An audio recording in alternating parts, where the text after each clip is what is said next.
Hello साथियों, नमस्कार। Polytechnic पाठशाला 3.0 में आप सभी का स्वागत है। आज इलेक्ट्रिकल मशीन फर्स्ट आपको पढ़ाया जाएगा और ये इलेक्ट्रिकल मशीन TG2 के लिए, JEE के लिए और पॉलिटेक्निक थर्ड सेमेस्टर के लिए है। ठीक है, तो इलेक्ट्रिकल मशीन फर्स्ट में सबसे पहले आपका है कि DC मशीन है, उसके बाद आपका क्या है AC मशीन है, फिर ट्रांसफार्मर है, फिर इंडक्शन मोटर है, फिर सिंगल फेज इंडक्शन मोटर है, सिंक्रोनस जनरेटर है और सिंक्रोनस मोटर है। ठीक है, तो इतनी सारी मशीनें हैं, लेकिन ये सब बहुत बड़े सब्जेक्ट हैं, मतलब मशीन एक बहुत बड़ा सब्जेक्ट है। ठीक है, तो एक एक टॉपिक को पढ़ाने के लिए बहुत ही ज़्यादा इसमें क्या लगता है, टाइम लगता है।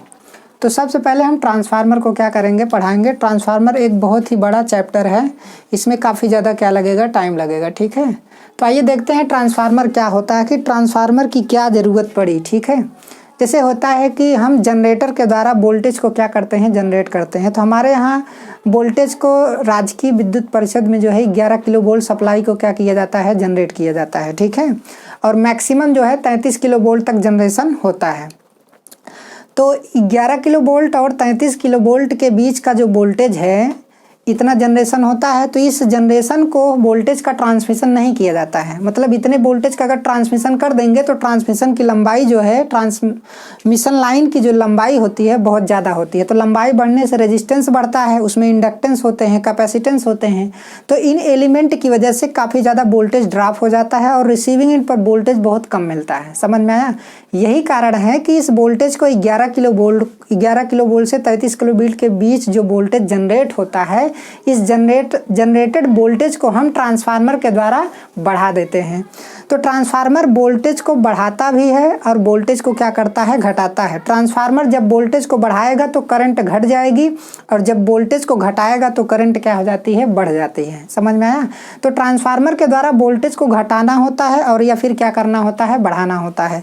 तो जैसे जब ट्रांसमिशन करना होता है, जैसे पावर हमने जनरेट कर दिया, वोल्टेज हमने 11 किलो वोल्ट जनरेट कर दिए, तो अगर उसका ट्रांसमिशन करना है तो सबसे पहले उस वोल्टेज को हम ट्रांसफार्मर के इनपुट में देंगे और वो ट्रांसफार्मर 11 किलो वोल्ट सप्लाई को 400 किलो वोल्ट में कन्वर्ट कर देगा, या तो 400 किलो वोल्ट में कन्वर्ट करेगा और या फिर क्या करेगा, 800 किलो वोल्ट में कन्वर्ट करेगा। तो कन्वर्ट करके उसका ट्रांसमिशन किया जाता है। ट्रांसमिशन करने के बाद क्या होता है, रिसीविंग एंड पर उसे क्या किया जाता है, स्टेप डाउन किया जाता है। स्टेप डाउन करने के बाद उसका डिस्ट्रीब्यूशन होता है। डिस्ट्रीब्यूशन होने के बाद प्रत्येक घर में उसका क्या होता है, यूटिलाइजेशन होता है। समझ में आया? तो वोल्टेज को बहुत ज़्यादा बढ़ाने से बहुत ज़्यादा फायदा भी है। क्या है कि जैसे लॉसेस कम हो जाते हैं, तमाम प्रकार के लॉसेज होते हैं, वोल्टेज ड्रॉप होते हैं, पावर फैक्टर होता है। तो वोल्टेज बढ़ाने से पावर फैक्टर बढ़ जाता है, लॉसेस कम हो जाता है, इफ़िशियंसी बढ़ जाती है, वोल्टेज रेगुलेशन अच्छा हो जाता है। तो तमाम सारी चीज़ें हैं, यही कारण है कि वोल्टेज को क्या किया जाता है, बढ़ाया जाता है। ठीक है, उसके बाद वोल्टेज को कम करके फिर उसका डिस्ट्रीब्यूशन करके प्रत्येक घर में उसका क्या किया जाता है, यूटिलाइजेशन किया जाता है।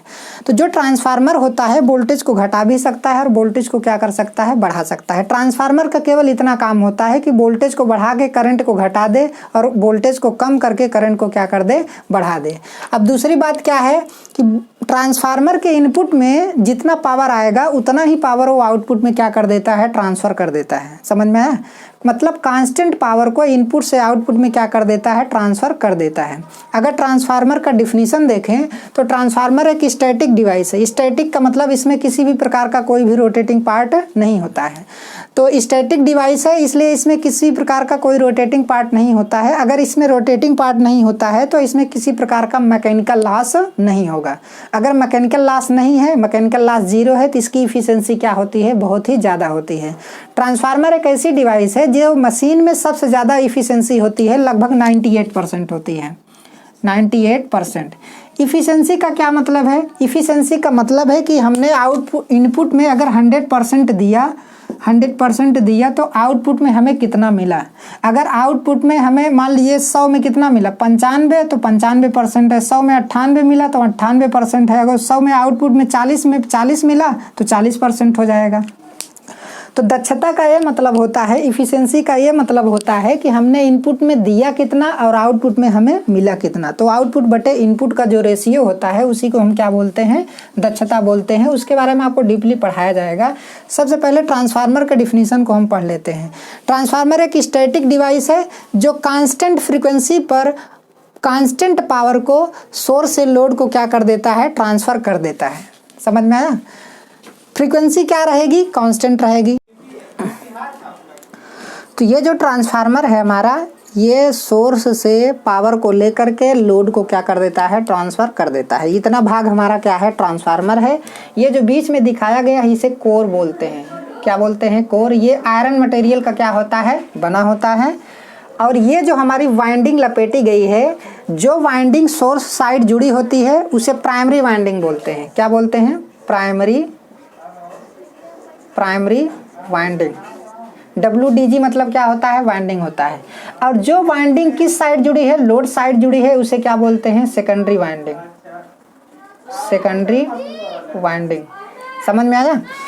तो ट्रांसफार्मर, ये हमारा ट्रांसफार्मर है, ये सोर्स से पावर को लेकर के लोड को क्या कर रहा है, ट्रांसफर कर रहा है। ठीक है, कांस्टेंट फ्रीक्वेंसी पर और कांस्टेंट पावर को क्या कर रहा है, ट्रांसफर कर रहा है। तो ट्रांसफार्मर में क्या होता है कि जो ट्रांसफार्मर में दो वाइंडिंग होती हैं, जो वाइंडिंग सोर्स साइड जुड़ी होती है उसे हम क्या बोलते हैं, प्राइमरी वाइंडिंग। और उसी को हम इनपुट वाइंडिंग के नाम से भी जानते हैं, या फिर इनपुट कॉइल के नाम से भी क्या करते हैं, जानते हैं। और ट्रांसफार्मर की जो वाइंडिंग लोड साइड जुड़ी होती है उसे हम क्या बोलते हैं, सेकेंडरी वाइंडिंग, या फिर आउटपुट वाइंडिंग के नाम से भी हम उसे क्या करते हैं, जानते हैं। ठीक है, तो ये ट्रांसफार्मर का डिफिनीशन हो गया। ठीक है, अगर आपको फिगर बनाना है तो फिगर आप अच्छे तरीके से क्या कर सकते हैं, बना सकते हैं।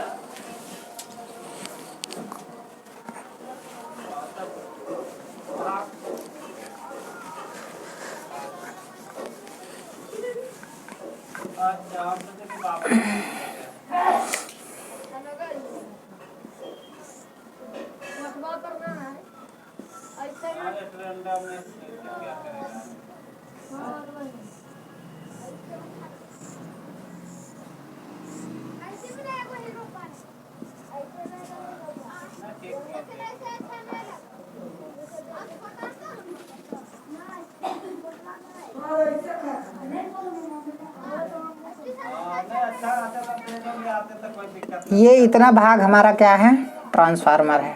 ठीक है, इतना भाग हमारा क्या है, ट्रांसफार्मर है। ट्रांसफार्मर को शॉर्ट में TF से डिनोट करते हैं। ये आपका सोर्स हो गया, सोर्स हो गया, और ये आपका क्या हो गया, लोड हो गया। अभी केवल आपको डिफिनीशन हम आपको बताए हैं, बाकी तो सारी चीज़ें हम आपको आगे बताएंगे। ठीक है, दूसरी बात क्या है कि ट्रांसफार्मर हमेशा DC पर कभी भी वर्क नहीं करता है। क्यों नहीं वर्क करता है, ये भी सारी चीज़ें आगे आपको अच्छे तरीके से बताई जाएंगी। क्योंकि देखिए, इलेक्ट्रिकल मशीन को पढ़ने से पहले मैग्नेटिज्म चैप्टर पढ़ना बहुत ज़्यादा ज़रूरी है। मैग्नेटिज्म चैप्टर पढ़ करके फिर AC सर्किट को पढ़ना बहुत ज़्यादा ज़रूरी है, तब मशीन आपको अच्छे तरीके से क्या होगा, समझ में आएगा। ठीक है, तो अब यहाँ पर हम क्या करते हैं कि ये जो हमारा ट्रांसफार्मर है इसके बारे में हम आगे डिस्कस करते हैं। तो ट्रांसफार्मर में क्या होता है, इसमें फ्रीक्वेंसी कांस्टेंट रहती है। इसमें जो फ्रीक्वेंसी होती है कांस्टेंट रहती है। फ्रीक्वेंसी कांस्टेंट क्यों रहती है, क्योंकि इसमें किसी भी प्रकार का कोई भी रोटेटिंग पार्ट नहीं होता है। फ्रीक्वेंसी को हमेशा रोटेटिंग पार्ट से ही चेंज किया जा सकता है। देखिए, कोई भी मान लीजिए DC जनरेटर हो गया, समझ में आया, DC जनरेटर हो गया, सिंक्रोनस जनरेटर हो गया, सिंक्रोनस मतलब अल्टरनेटर उसी को बोलते हैं, सिंक्रोनस मोटर हो गया, और इंडक्शन जनरेटर हो गया। तो इनके द्वारा हम क्या कर सकते हैं, इसमें स्लिप वगैरह होती है, रोटेटिंग पार्ट होते हैं, तो इसमें फ्रीक्वेंसी को हम क्या कर सकते हैं, चेंज कर सकते हैं। लेकिन ट्रांसफार्मर में किसी प्रकार का कोई भी रोटेटिंग पार्ट नहीं होता है प्राइमरी और सेकेंडरी के बीच। ना तो प्राइमरी वाइंडिंग रोटेट करती है, ना तो सेकेंडरी वाइंडिंग रोटेट करती है, और इन दोनों के बीच किसी प्रकार का कोई भी रिलेटिव मोशन नहीं होता है, मतलब कोई भी पार्ट गति नहीं करता, दोनों के बीच कोई भी सापेक्ष गति नहीं होती है। यही कारण है कि फ्रीक्वेंसी क्या रह जाती है, कांस्टेंट रह जाती है। अगर इनपुट में 50 हर्ट्ज है, अगर इनपुट में 50 हर्ट्ज है तो आउटपुट में भी फ्रीक्वेंसी कितनी रहेगी, 50 हर्ट्ज रहेगी। फ्रीक्वेंसी थोड़ा सा भी चेंज नहीं होगी। समझ में आया। यहाँ पर लिखा गया है कि जो वाइंडिंग सोर्स साइड जुड़ी होती है उसे प्राइमरी वाइंडिंग, तथा जो वाइंडिंग लोड साइड जुड़ी होती है उसे क्या बोलते हैं, सेकेंडरी वाइंडिंग कहते हैं। यह दोनों वाइंडिंग इलेक्ट्रिकली क्या होते हैं, सेपरेटेड होते हैं, और मैग्नेटिकली क्या होते हैं, लिंक्ड होते हैं। देखिए, इलेक्ट्रिकली सेपरेटेड मतलब प्राइमरी और सेकेंडरी वाइंडिंग ये दोनों इलेक्ट्रिकल रूप से अलग हैं, मतलब एक दूसरे से जुड़े नहीं हैं। एक दूसरे से क्या है, जुड़े। क्या देखिए इसका तार कोई इससे जाकर जुड़ा है, नहीं जुड़ा है, बिल्कुल नहीं जुड़ा है। ये किसके माध्यम से जुड़ा है, देखिए ये आपका कोर है, ये क्या है, कोर है। कोर एक क्या है, मैग्नेटिक मटेरियल है, मैग्नेटिक मटेरियल। मतलब क्या है कि ये दोनों वाइंडिंग जो है मैग्नेटिकली लिंक्ड है एक दूसरे से, मैग्नेटिक रूप से क्या है, लिंक्ड है, लेकिन इलेक्ट्रिकल रूप से क्या है, सेपरेट है। समझ में आया, इलेक्ट्रिकल रूप से क्या है, सेपरेट है। तो इलेक्ट्रिकल रूप से सेपरेट है। और ये क्वेश्चन भी पूछा जाता है कि प्राइमरी और सेकेंडरी बाइंडिंग के बीच का रेजिस्टेंस कितना होता है, रेजिस्टेंस बराबर इनफाइनाइट होता है, क्योंकि इन दोनों वाइंडिंग का आपस में कोई कनेक्शन ही नहीं है। कनेक्शन है तो कैसे है, मैग्नेटिकली कनेक्शन है, मैग्नेटिक, क्योंकि मैग्नेटिक पाथ से जुड़ा है ना। ये हमारा क्या है, मैग्नेटिक पाथ है। ये हमारा जो ये पाथ बनाया गया है, ये क्या क्या है, मैग्नेटिक पाथ है। तो दोनों वाइंडिंग मैग्नेटिकली क्या है, लिंक्ड है, लेकिन इलेक्ट्रिकली क्या है, सेपरेटेड है। मतलब दोनों वाइंडिंग का आपस में कोई कनेक्शन नहीं है। अगर ये क्वेश्चन पूछा जाता है कि दोनों वाइंडिंग के बीच का जो रेजिस्टेंस होगा वो कितना होगा, इनफाइनाइट होगा, क्योंकि आपस में दोनों वाइंडिंग जुड़ी हुई नहीं है। तो दोनों वाइंडिंग जब नहीं जुड़ी हुई हैं तो क्या इसमें से कोई भी करंट इसमें फ्लो नहीं करेगा, डायरेक्टली, इनडायरेक्टली फ्लो करेगा, क्योंकि इनडायरेक्टली मैग्नेटिकली लिंक्ड है। समझ में आया। अब क्या है कि इन दोनों वाइंडिंग के बीच में जो रेजिस्टेंस होता है वो क्या होता है, इनफाइनाइट होता है। ये क्वेश्चन कंपटीशन एग्जाम में कई बार पूछा गया है, इस चीज़ को ध्यान दीजिएगा, ठीक है। अब तीसरी बात क्या है कि ट्रांसफार्मर एक स्टैटिक डिवाइस है, इसलिए इसमें कोई भी मैकेनिकल लॉस नहीं होता है। देखिए लॉसेज जब कम होता है ना तो ट्रांसफार्मर का आउटपुट बढ़ता है और इफिशियंसी क्या हो जाती है, बढ़ जाती है। समझ में आया। तो कोई भी मैकेनिकल लॉस ट्रांसफार्मर में नहीं होता है। यही कारण है कि ट्रांसफार्मर की इफिशियंसी अन्य मशीनों की अपेक्षा बहुत ज़्यादा होती है, लगभग 98% होती है। कितना होती है, लगभग 98% होती है। समझ में आया। ट्रांसफार्मर में नो लोड से फुल लोड तक मैग्नेटिक फ्लक्स लगभग कांस्टेंट रहता है। देखिए ट्रांसफार्मर में क्या होता है कि देखिए मैग्नेटिक फ्लक्स कहाँ पर होगा, ये जो मैग्नेटिक मटेरियल कोर है, इसी कोर में मैग्नेटिक फ्लक्स होते हैं, इसी कोर में क्या होते हैं, मैग्नेटिक फ्लक्स होते हैं। तो लोड को आप चाहे जितना भी चेंज कीजिए, मैग्नेटिक फ्लक्स हमेशा क्या रहता है, कांस्टेंट रहता है, लगभग कांस्टेंट रहता है। क्या रहता है, लगभग कांस्टेंट रहता है। यहाँ पर तीन चीज़ों को नोट करना है, कांस्टेंट पावर और कांस्टेंट फ्रीक्वेंसी। फ्रीक्वेंसी कांस्टेंट रहती है, पावर आपका क्या रहता है, कांस्टेंट रहता है, और मैग्नेटिक फ्लक्स भी क्या रहता है, कांस्टेंट रहता है। ट्रांसफार्मर में तीन चीज़ें लगभग कांस्टेंट रहती हैं, फ्रीक्वेंसी हो गया, पावर हो गया, और कांस्टेंट मैग्नेटिक फ्लक्स भी हो गया। तो कहने का मतलब है कि ये तीन चीज़ें कांस्टेंट होती हैं। ये एग्जाम में क्वेश्चन क्या किया जाता है, पूछा जाता है। अब क्यों कांस्टेंट होती हैं, जब आगे आपको डीपली पढ़ाया जाएगा, उसको अच्छे तरीके से डायग्राम बनाकर दिखाया जाएगा, तब जाकर के समझ में आएगा, ठीक है। अब यहाँ पे क्या है कि ट्रांसफार्मर के द्वारा वोल्टेज को या तो स्टेप अप किया जाता है या तो वोल्टेज को स्टेप डाउन किया जाता है, या तो वोल्टेज को बढ़ाया जाता है या तो वोल्टेज को क्या किया जाता है, घटाया जाता है। समझ में आया। ट्रांसफार्मर के द्वारा वोल्टेज को कम, अगर वोल्टेज को कम किया जाएगा तो करंट बढ़ जाएगी, अगर वोल्टेज को क्या किया जाएगा, कम किया जाएगा तो करंट बढ़ जाएगी, और वोल्टेज को ज़्यादा किया जाएगा तो करंट घट जाएगी। अब कैसे घटेगी ये चीज़ आगे आपको बता रहे हैं, ठीक है। ट्रांसफार्मर के दोनों वाइंडिंग के बीच का रेजिस्टेंस कितना होता है, इनफाइनाइट, क्योंकि दोनों वाइंडिंग का आपस में किसी प्रकार का कोई भी कनेक्शन नहीं होता है। इसके द्वारा फ्रीक्वेंसी चेंज नहीं होती है, क्यों, क्योंकि दोनों वाइंडिंग के बीच रिलेटिव मोशन नहीं होता है। दोनों वाइंडिंग के बीच किसी प्रकार का कोई भी रिलेटिव मोशन नहीं होता है। यही कारण है कि ट्रांसफार्मर में फ्रीक्वेंसी जो है चेंज नहीं होती है। अब बात आती है कि भाई वोल्टेज अगर चेंज हो रहा है, पावर हमारा कैसे कांस्टेंट है। हमने बताया ना कि फ्रीक्वेंसी तो कांस्टेंट रहेगी और फ्लक्स भी हमारा क्या रहेगा, कांस्टेंट रहेगा। तो यहाँ पर पावर कैसे जो है आपका क्या रहेगा, कांस्टेंट रहेगा। तो देखिए हम आपको दिखा रहे हैं कि पावर आपका कैसे कांस्टेंट रहता है, ठीक है। थोड़ा समझ लीजिए। तो यहाँ पर हमने मान लीजिए सोर्स जोड़ दिया, तो इसमें करंट कौन सी फ्लो करेगी, I1। इसके क्रॉस वोल्टेज कितना दिया जा रहा है, V1। यहाँ पर आउटपुट में वोल्टेज कितना मिलेगा, V2। और इसमें करंट मान लीजिए लोड अगर कनेक्ट कर देंगे तो इसमें करंट फ्लो होगी कौन सी करंट, I2। तो यहाँ पर P बराबर आपका P1 बराबर आपका V1 और क्या होगा I1, और P2 बराबर आपका क्या होगा V2 I2 होगा। समझ में आया। लेकिन बात यह है कि P1 बराबर क्या होना चाहिए, P2 होना चाहिए। पावर तो हमारा कांस्टेंट होगा ना, कैसे कांस्टेंट होगा? अब मान लीजिए P1 बराबर P2 बराबर हम क्या मान लें, P मान लें, क्योंकि कांस्टेंट ही है। तो इस कंडीशन में क्या होता है, ध्यान से देखिए कि अब यहाँ पे क्या है कि P बराबर, P तो कांस्टेंट रहेगा। जब P कांस्टेंट तो P अगर कांस्टेंट हो गया, अगर P क्या हो गया, कांस्टेंट हो गया, तो बराबर V1 इंटू क्या होगा, I1 होगा कि नहीं? तो V1 इंटू I1 हो गया। तो इस कंडीशन में ये कांस्टेंट है, तो V1 इज इनवर्सली प्रोपोर्शनल क्या होगा, I1 होगा कि नहीं? अगर वोल्टेज को बढ़ाएंगे तो करंट क्या हो जाएगी, कम हो जाएगी। तो बताइए जब वोल्टेज बढ़ेगा और करंट कम होगी तो दोनों का गुणनफल क्या रहेगा, कांस्टेंट ही रहेगा ना। दोनों का गुणनफल क्या रहेगा, कांस्टेंट रहेगा। यहाँ पर भी देख लीजिए, अगर सेकेंडरी का वोल्टेज क्या होगा, बढ़ेगा, तो I2 क्या हो जाएगा, घट जाएगा। तो दोनों का गुणनफल क्या हो जाएगा, कांस्टेंट रहेगा। अगर सेकेंडरी का वोल्टेज घट रहा है तो करंट आपकी क्या हो जाएगी, बढ़ जाएगी। तो दोनों का गुणनफल क्या रहेगा, कांस्टेंट रहेगा। तो इनपुट और आउटपुट का जो पावर है वो हमेशा क्या रहता है, कांस्टेंट रहता है, वो नहीं चेंज होता है। समझ में आया? तो ट्रांसफार्मर में 3 चीज़ें कांस्टेंट होती हैं। एक कांस्टेंट पावर होता है, कांस्टेंट फ्रीक्वेंसी होती है, और एक कांस्टेंट आपका क्या होता है, फ्लक्स होता है। इसमें किसी प्रकार का कोई भी रोटेटिंग पार्ट नहीं होता है। यही कारण है कि मशीनों में सबसे ज़्यादा फ्रीक्वेंसी जो है ट्रांसफार्मर की होती है। ट्रांसफार्मर की ज़रूरत क्यों पड़ी?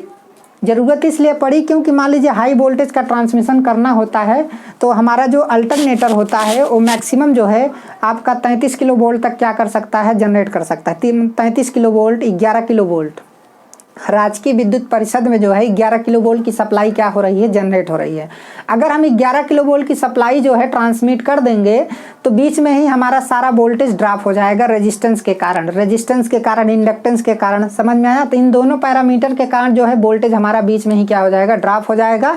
और रिसीविंग एंड पर बहुत ही कम वोल्टेज मिलेगा, मतलब वोल्टेज मिलेगा नहीं अगर 11 किलो वोल्ट का हम ट्रांसमिशन कर दिए तो। ठीक है, यही कारण है कि वोल्टेज को स्टेप अप किया जाता है। तो 11 किलो वोल्ट को हम क्या करते हैं, 400 किलो वोल्ट में कन्वर्ट करते हैं, 800 किलो वोल्ट में कन्वर्ट करते हैं। तो कहीं 11 किलो वोल्ट जनरेट होता है, तो कहीं देखिए MVA मतलब मेगावाट क्षमता पर अगर 500 मेगावाट का है तो वहाँ पर 21 किलो वोल्ट जनरेट करते हैं। समझ में आया? अगर 500 ज़्यादा मेगावाट का है तो वहाँ पर जो है आपका 27 किलो वोल्ट जो है सप्लाई को क्या करते हैं, जनरेट करते हैं। उसका डाटा हम आपको अच्छे तरीके से बता देंगे। तो मेगावाट क्षमता के अनुसार सप्लाई का क्या होता है, जनरेशन होता है। लेकिन मैक्सिमम हमारे भारत में जो है, जो एग्जाम में पूछा जाता है कि राजकीय विद्युत परिषद में जो है कितना किलो वोल्ट सप्लाई का जनरेशन होता है, 11 किलो वोल्ट। तो मान लीजिए 11 से 33 तक हम जनरेशन करते हैं, 11 से 33 तक हम जनरेशन करते हैं। लेकिन बात यह है कि 33 किलो वोल्ट और 11 किलो वोल्ट और 33 किलो वोल्ट के बीच का जो वोल्टेज है वो बहुत ज़्यादा नहीं है, उसका ट्रांसमिशन बहुत ज़्यादा दूर तक हम नहीं कर पाते हैं। तो हमने क्या उपाय ढूंढा, हमने एक ट्रांसफार्मर बनाया। वो ट्रांसफार्मर जो है 11 किलो वोल्ट सप्लाई को बहुत ही ज़्यादा वोल्टेज में क्या कर देता है, कन्वर्ट कर देता है। और ज़्यादा वोल्टेज में कन्वर्ट हो जाता है तो आउटपुट में उसे क्या कर दिया जाता है, ट्रांसमिशन कर दिया जाता है। ट्रांसमिशन के बाद रिसीविंग एंड आएगा, वहाँ पर एक स्टेप डाउन ट्रांसफार्मर लगेगा, उस वोल्टेज को स्टेप डाउन किया जाएगा, फिर स्टेप डाउन किया जाएगा, फिर जाकर के हर एक फिर उसका डिस्ट्रीब्यूशन होता है, तब जाकर के हर एक घरों में क्या होती है, सप्लाई पहुंचती है। सबसे पहले जनरेशन होता है, फिर ट्रांसमिशन, फिर स्टेप अप होता है, फिर ट्रांसमिशन होता है, फिर स्टेप डाउन होता है, फिर डिस्ट्रीब्यूशन होता है, तब यूटिलाइजेशन होता है। समझ में आया? इन सारी चीज़ों के बारे में अच्छे तरीके से आपको बताया जाएगा। लेकिन सबसे पहले यहाँ पर ट्रांसफार्मर के डिफिनीशन को आप अच्छे तरीके से क्या कर लीजिए, समझ लीजिए। आज ट्रांसफार्मर की शुरुआत थी, आज थोड़ा सा टॉपिक आपको पढ़ा रहे हैं, लेकिन जितना पढ़ा दिए हैं उसे आप कायदे से अध्ययन कीजिए। तो अगर वीडियो आपको अच्छा लग रहा है तो इस वीडियो को बहुत ही ज़्यादा से ज़्यादा क्या कीजिए, शेयर कीजिए, क्योंकि मशीन का लेक्चर है, ठीक है। और आप ज़्यादा से ज़्यादा शेयर करेंगे, ज़्यादा से ज़्यादा सब्सक्राइबर बढ़ेंगे, तभी मशीन का लेक्चर हम क्या करेंगे, पढ़ाएंगे। ठीक है, धन्यवाद।